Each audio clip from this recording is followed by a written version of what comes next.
When 91-year-old Dale Short returned to his home of 60 years, he found only rubble. A house that once held decades of memories had burned to the ground, destroyed by hurricane-force winds.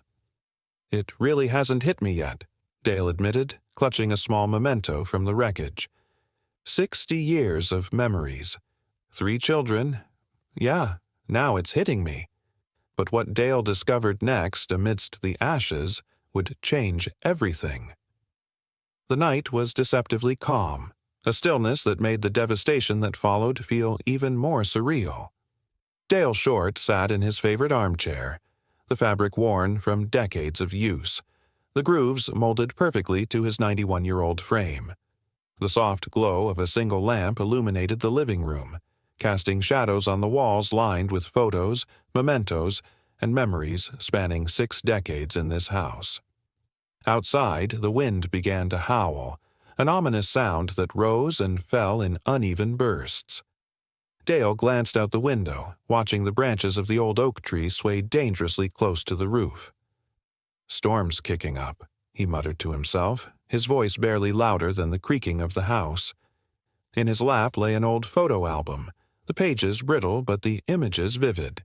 He flipped through them slowly, pausing on a picture of Margaret, his late wife, beaming in her wedding dress. Dale traced a finger over the image, his chest tightening with the ache of loss and the bittersweet comfort of memory.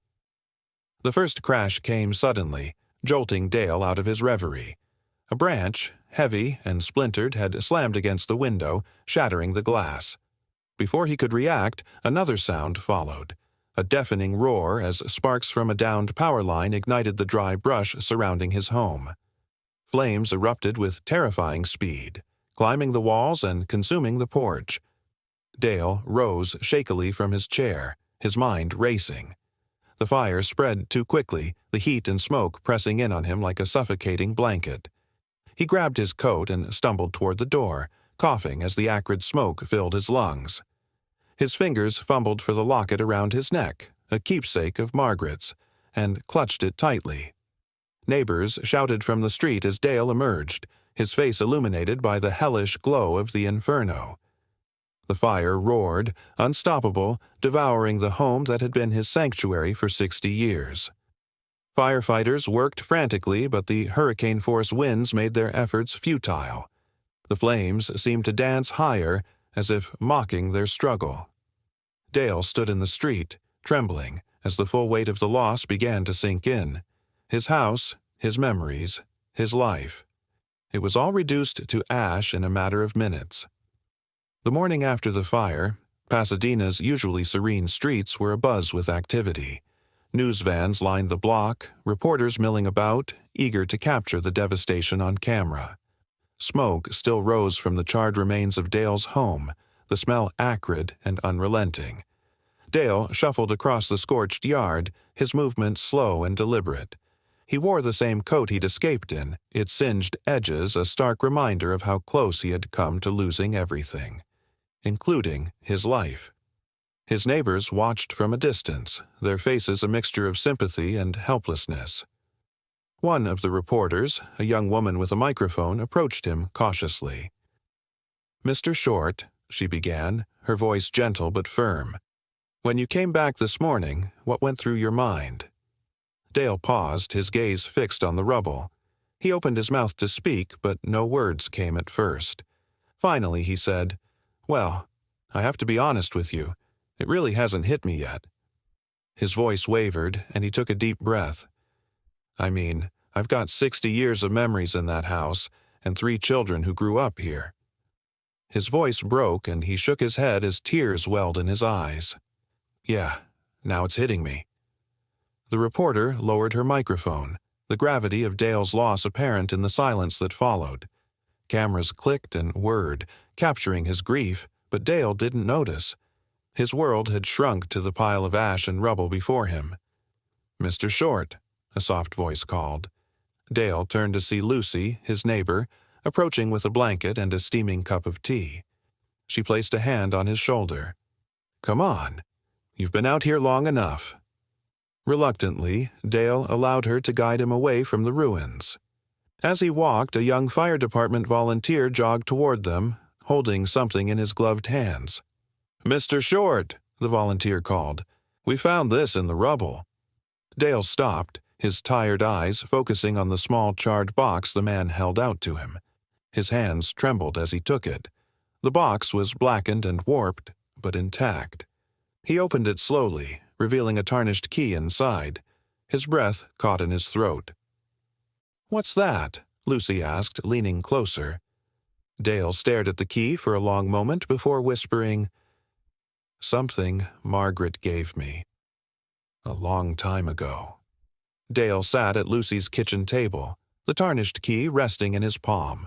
The afternoon sun cast long shadows across the room, highlighting the deep lines etched into his face. Lucy placed a steaming cup of tea in front of him, her eyes filled with concern. "Do you remember what the key is for?" she asked gently. Dale shook his head slowly. "Margaret gave it to me decades ago, said it would help me find what really matters if I ever needed it." He sighed. "At the time, I thought it was just one of her whims." Lucy leaned forward. "Maybe it's to a safety deposit box, or an old locker somewhere." A flicker of realization crossed Dale's face. "The old bank downtown. We opened a deposit box when we first moved here. I haven't thought about it in years." "Well," Lucy said with a reassuring smile, "perhaps it's time to pay them a visit." The grand facade of Pasadena Trust and Savings stood unchanged, a relic from another era. As Dale and Lucy entered, the scent of polished wood and aging paper greeted them. A young bank manager approached, his expression a mix of professionalism and curiosity. "How may I assist you today?" Dale presented the key. "I believe I have a safety deposit box here, opened in 1960. The manager examined the key, eyebrows arching.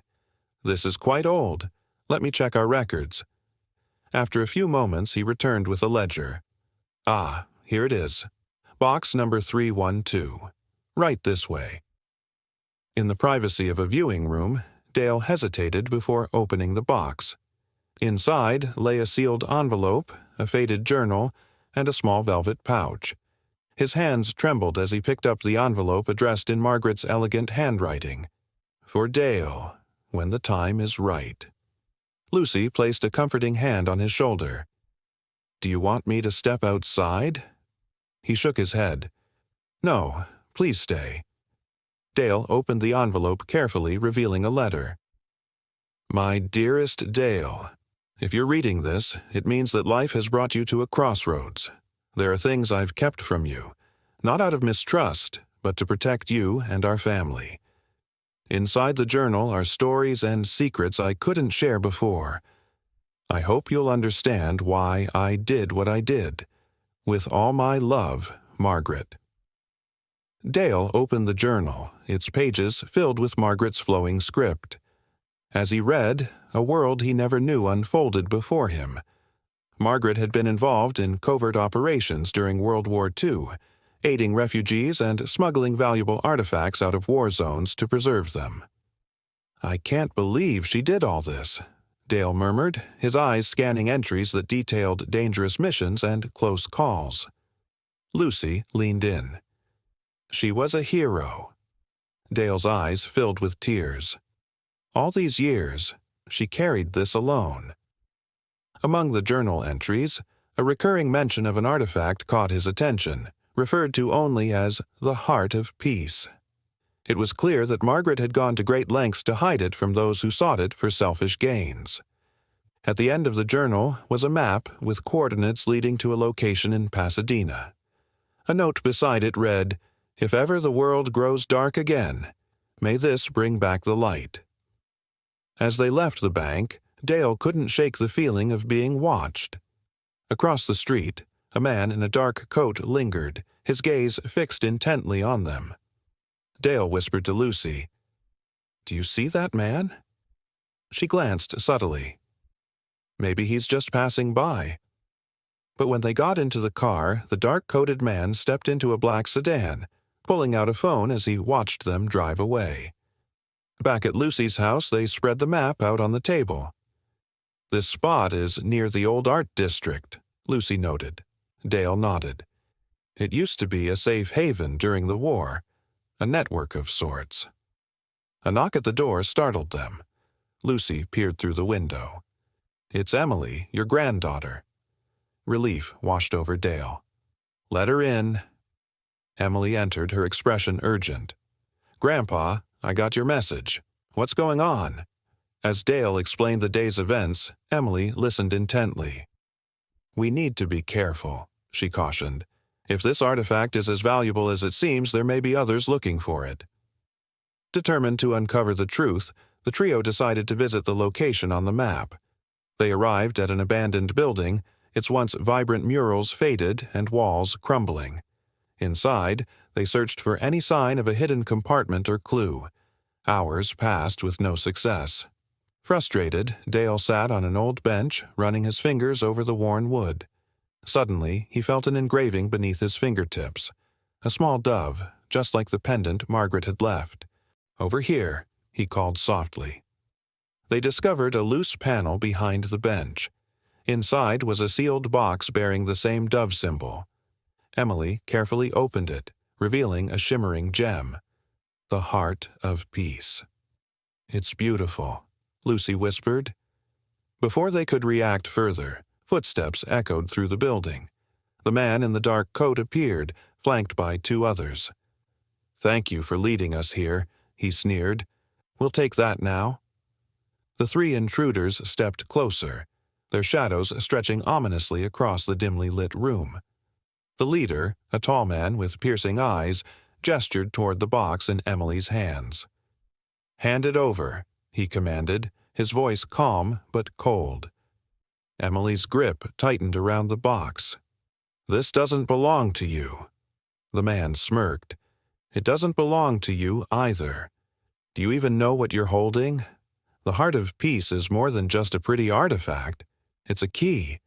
And trust me, it's far safer with us than with an old man and his amateur detectives." Dale stepped forward, his frail frame radiating an unexpected defiance. "That old man has more claim to it than you'll ever understand. This was entrusted to my wife, and she gave her life to protect it. You won't take it from us." The man's smirk faded, replaced by hardened expression. "Your wife's sacrifice was admirable, but misguided. The heart of peace is worth more than sentimentality. It's worth power." Before anyone could react, Lucy grabbed a rusted pipe from the floor and swung it at one of the intruders. The man stumbled back with a grunt, and chaos erupted. Emily shoved the box into Dale's arms. "Run!" she yelled. Dale hesitated for only a moment before clutching the box and shuffling toward the exit. Lucy and Emily stayed behind, fending off the intruders with whatever they could find. A broken chair leg, a heavy book.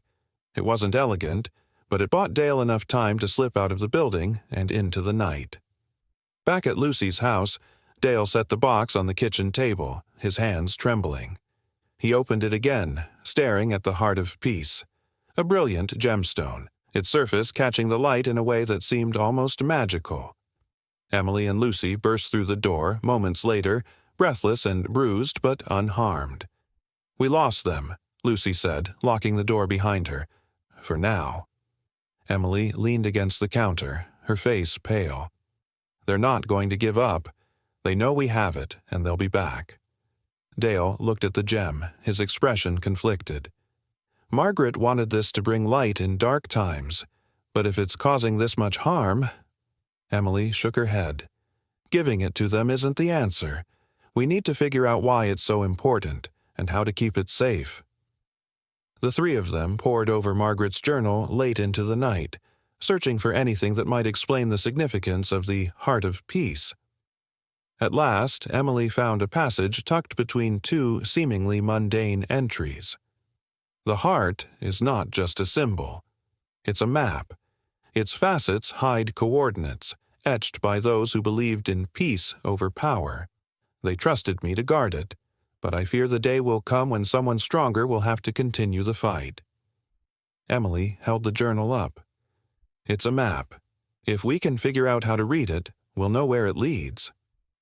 Lucy frowned. But to what? And why are those men so desperate to find it? Dale's gaze was distant, his mind racing. Margaret must have known they'd come looking one day. She wanted to make sure it ended in the right hands. The next day, Dale, Emily, and Lucy took the Heart of Peace to a trusted local historian, Dr. Gerald Fisher. The professor was a longtime friend of Dale's and an expert in antiquities. He examined the gem under a magnifying glass, his expression growing more intrigued by the second. "These etchings. They're coordinates, all right," he said, tracing the intricate patterns on the gem's surface. "But there's something else here. A symbol I haven't seen in years." "What does it mean?" Emily asked. Dr. Fisher set the gem down gently.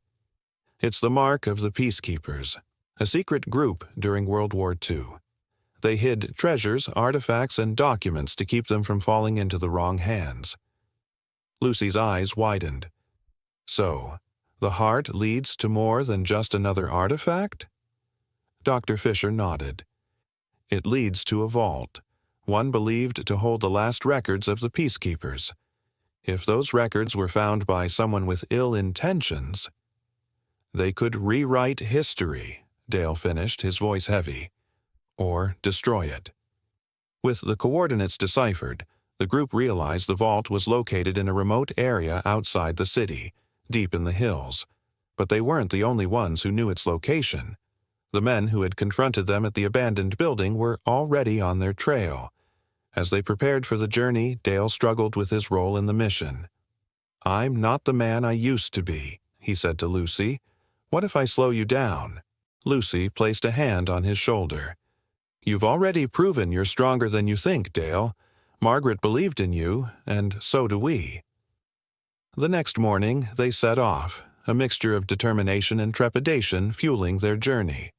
They knew the road ahead would be dangerous, but the stakes were too high to turn back. The journey to the vault was treacherous, the group navigating narrow paths and dense forest under the cover of night. Emily led the way, clutching a flashlight while Dale carried the Heart of Peace close to his chest. Lucy scanned their surroundings, alert for any sign of their pursuers. As they reached the coordinates, a weathered stone structure loomed ahead, a hidden crypt, its entrance partially obscured by overgrown vines. Emily pushed the heavy door open, revealing a staircase descending into darkness. Inside, the air was cool and damp. The group found a small chamber containing a pedestal engraved with the dove symbol. Dale carefully placed the Heart of Peace on the pedestal, and with a soft click, a hidden compartment slid open. Inside was a collection of documents, photographs, and a small metal box containing a golden dove emblem. Emily sifted through the documents, her face lighting up with recognition. "These are records of the Peacekeepers," she whispered. "Everything they did to preserve history during the war." Suddenly, footsteps echoed from the crypt entrance. The men in dark coats had found them. Their leader stepped forward, a gun in hand. "Thank you for leading us here," he sneered. "Now step aside." Dale, with surprising resolve, stepped between the men and the artifacts. "You won't take this. These records represent everything Margaret fought for. You'll have to go through me first." The man raised his gun, but before he could act, Lucy swung a heavy stone from behind, knocking it from his hand. Emily used the distraction to grab the golden dove emblem and run toward the exit, Dale and Lucy following close behind. The group escaped the crypt, leaving their pursuers trapped inside when the old door slammed shut behind them. They quickly contacted authorities who arrived and secured the area. The Peacekeepers' records were handed over to a historical preservation society, ensuring their legacy would be protected. Dale returned to Pasadena a changed man. The Heart of Peace was displayed in a local museum alongside the recovered documents, with a plaque honoring Margaret's sacrifices and Dale's determination to continue her legacy. The community fund he started in Margaret's honor flourished, helping countless families rebuild their lives. On his 92nd birthday, Dale stood before a crowd at the museum's opening. his voice strong despite his years. Margaret always believed in the power of kindness and courage. This artifact doesn't just represent history, it represents hope. And hope is something we all have the power to share. The crowd erupted into applause, and Dale smiled, his heart full. What if you lost everything? Your home, your memories, your life as you knew it, overnight. That's what happened to 91-year-old Dale Short. But from the ashes of his past came a story of resilience, courage, and an unbelievable discovery that changed everything. Dale's journey teaches us that no matter how much we lose, we still have the power to create something even greater. It's a story about honoring the past, finding purpose, and building a brighter future, not just for ourselves, but for those around us. If this story inspired you, let us know in the comments below. Don't forget to like, share, and subscribe for more incredible stories of hope and perseverance. And remember, you have the power to turn your own challenges into